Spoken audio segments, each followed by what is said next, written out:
As we've mentioned, we got that Military Bowl, UCF and Duke coming up. We're going to welcome in now to the Sons of UCF Live, Josh Barr, Director of External Relations for the Military Bowl Foundation Incorporated. Josh, welcome into Sons Live. Thanks, guys. Good to be here. So talk about this matchup. How long was it in the works? Like, how long was UCF on your radar? Well, the bowl matchup business is it's crazy. This year was crazier than ever with so many teams in the ACC and the American that are on our radar. We look at teams. Usually, we're looking for teams that are within a 5-hour drive of Annapolis and DC. But we also look at teams like UCF. I mean, they have such a big following. They're such a big name that we're interested in those guys too. And then on the ACC side, there were so many teams that were very similar to each other and right there with each other. I mean, we really didn't know. We kind of had a feeling that our American team was going to be the UCF Tulane loser in the American Conference Championship game, but the ACC side was way up for grabs. Josh, what makes UCF an attractive bowl entrant? What's as somebody who's putting this bowl on, what about UCF excites you playing in the bowl? Well, UCF obviously first and foremost they're a really good football team, right? And I don't think anybody's going to question that. And they have a great following. They're a well-known entity. They have some very good players. We think that our game with UCF and Duke is just a terrific football matchup. We're really excited to see them get on the field and play each other. Besides the game, usually the week leading up to the game is a lot of fun for both teams. What kind of events are we looking at for these guys? So, we're unique, right? The teams come up and they'll spend the week in, I can't get this light off the top of my head, by the way. There we go. The teams come and they spend the week in Washington, D.C., but then the game itself is in Annapolis, and our events for fans are in Annapolis the day before the game. So UCF is going to arrive on Christmas Day, and they have a handful of events that they're going to squeeze in real tight. I mean, I think Duke's coming in on December 23rd, whereas UCF is going to be here only a few days, and they're going to practice. They'll visit the National Museum of African American History and Culture, which is it's a relatively new museum on the Smithsonian downtown. And it's one of the top attractions in DC. They'll also do a pack for troops where the team will make care packages that will be given to troops that are heading overseas. And those are two things that are pretty neat to have happen. We like to think that our bowl game is not just another bowl game on the circuit. That what we do makes a difference for the troops in uniform, and when they are, we do that in several ways. We have we have lots of tickets that are available complimentary for active duty service members and veteran service members in the National Capital Region. They'll be at the game. There'll be an enlistment ceremony with about 100 new recruits for the various branches of the military on the field. Taking the oath of enlistment. There'll be lots of military personnel at the game, and we have a pregame parachute team jumping in. That's all veterans and Army Rangers jumping with these giant flags dedicated to different branches of the military. So there are lots of things going on, and then game day itself kicks off. Our game's at 2 p.m. this year.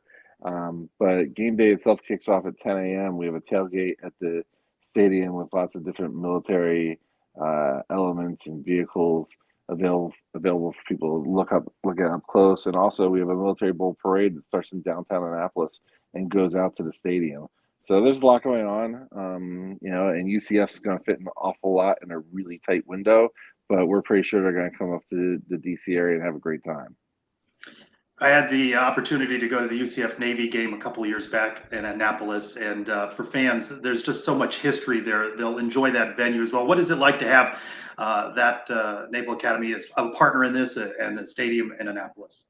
Yeah, I mean, if you've been to the stadium, Navy Marine Corps Memorial Stadium is a fairly small venue, right? It only seats. The capacity is listed at 34,000 people, and that's with the hill in the north end zone. So it's not a big stadium. It's pretty compact, and the Naval Academy has done a really nice job of renovating most of the stadium in the last several years. We think it's a great place to watch a game. They're all throughout the stadium. There are different reminders of battles that have been fought that the the United States Navy has participated in. We just think it's the perfect place to play a game that's called the Military Bowl. All right, Josh, let's get down to brass tacks. What's in the give bag for the players? Obviously, the swag bag gets a lot of attention every year. What's in the swag bag? What can we expect? So the players will all get a Visa gift card.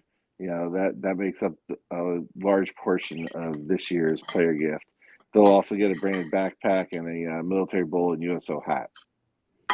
So the players will be able to do some shopping on their own with their gift package this year.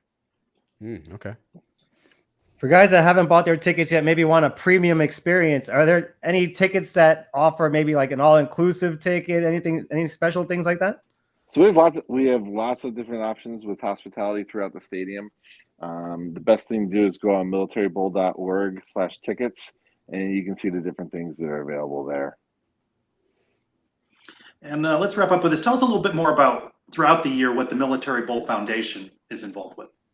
So the Military Bowl Foundation, it's interesting. I've been working on the bowl since 2012, and when I started, all we had was the bowl game, right? And the following year in 2013, we started something called DC Touchdown Club, where we do an annual awards dinner that highlights some of the top names in football, both locally and nationally. And so we've done that for the past 10 years now, and that draws about 300 people to our dinner at a country club in the Washington area. And we also do a high school football player of the week and a golf tournament with that. But then I think it's one of the most interesting things in all the bowl games that there is. In 2016, the Military Bowl Foundation purchased a 294-acre farm on Maryland's Eastern Shore and renamed it Patriot Point. And Patriot Point is a retreat center for wounded, ill, and injured service members. And what we do is we partner with different military and veteran nonprofit service organizations, and they identify the guests and they have program managers, and they'll bring them in. We have one person who lives on site who kind of runs Patriot Point, and it's a place for these recovering service members to go enjoy outdoor recreational activities at no cost to them. They just come down to Patriot Point, and they're able, working with these groups who bring them in, they're able to enjoy whether it's fishing, boating, hunting, water sports, kayaks, canoes, just hanging out on the beach and enjoying a bonfire. There's a wonderful gym, thanks to the Under Armour Freedom Fitness Center. And there's just so much that people can do. And some people come for a night. Some people, there's some groups that come in from farther away where they'll bring guys in from around the country, and they might be there for 5 to 7 nights. Sometimes the groups might be, 2, 3, 4 people. Other times we've had 70 people with people camping out in tents on the property.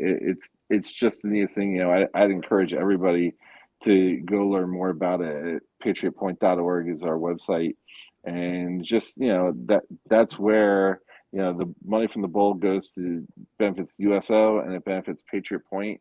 And so what we do makes a difference. I mean, it's letting people it's letting service members have this opportunity that